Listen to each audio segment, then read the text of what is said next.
नहीं हो रहा है तो आप नॉर्मल जेंडर भी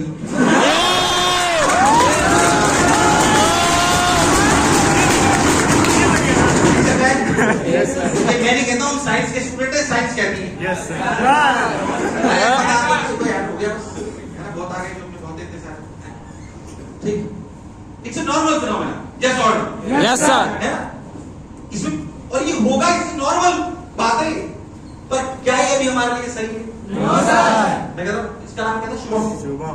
शुभम अपने घर पे जाया अभी और बोले कि पापा मुझे प्यार हो गया।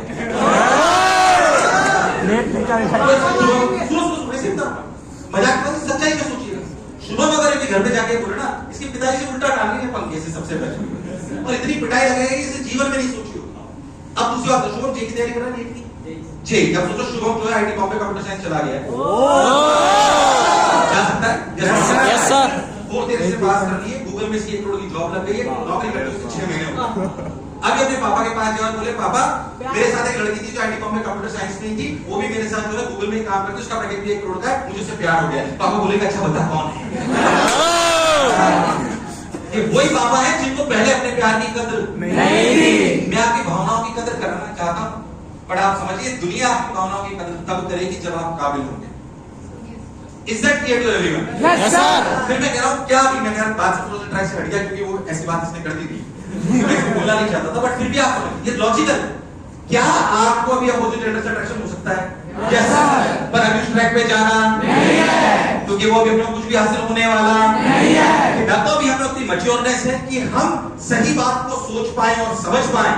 जब हम काबिल हो जाएंगे तो उस बारे में सोचा जाएगा। अभी हमारा लक्ष्य होना चाहिए कि जो ध्येय लेकर हम कुटा में आए हैं वो हमें पूरा करना आना चाहिए। मन भटके तो खुद रोक लीजिए कि ये सही ट्रैक नहीं है।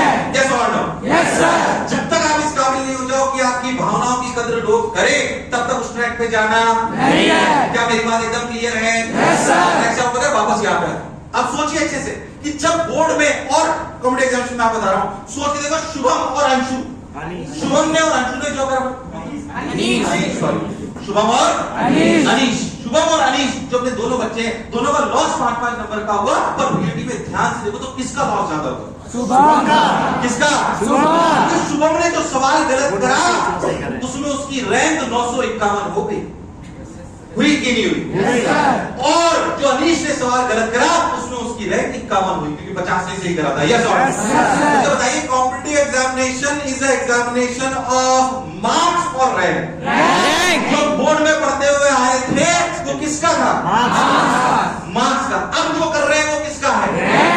तो इन बातों का अंतर समझ में आना चाहिए। मार्क्स से कोई लेना नहीं है। अरे क्या फर्क पड़ता है? ऐसा हो सकता है कि तेरी 24 जनवरी को तुम्हारे जेईई के एग्जाम होने वाले हैं, जो फर्स्ट अटेम्प्ट में 24 जनवरी के फर्स्ट मॉर्निंग शिफ्ट में जो तेरे नंबर आए, और हो सकता है कि जिसके अप्रैल में जो एग्जामिनेशन हो रहा है, मान लो 10 अप्रैल को, उसकी जो सेकंड शिफ्ट में हो सकता है उसके नंबर तेरे से बहुत कम आए और उसकी रैंक तेरे से ज्यादा आ जाए। Yes sir। क्योंकि it's a game of rank, yes or no? Yes sir। समझिए जिस एग्जामिनेशन में फाइट कर रहे हैं वो मार्क्स की है कि रैंक की? मार्क्स की रैंक की? ऐसा हो सकता है कि 10 लाख बच्चे बोर्ड दे तो 9 लाख बच्चे खुश हो जाए क्योंकि सबकी परसेंटेज 90 से ऊपर हो, पर ऐसा जेईई और नीट में होने वाला नहीं है। एग्जामिनेशन रैंक का है, इसलिए आपको पछाड़ना तो पड़ेगा, इसलिए आपको पछाड़ना तो पड़ेगा। अब क्या सीखे हम इस बात से? पहले तो क्या अंतर समझ में आया? क्या बोर्ड का सोचने का तरीका और कॉम्पिटिटिव एग्जामिनेशन को सोचने का तरीका सेम है क्या अलग है? सेम है क्या अलग है?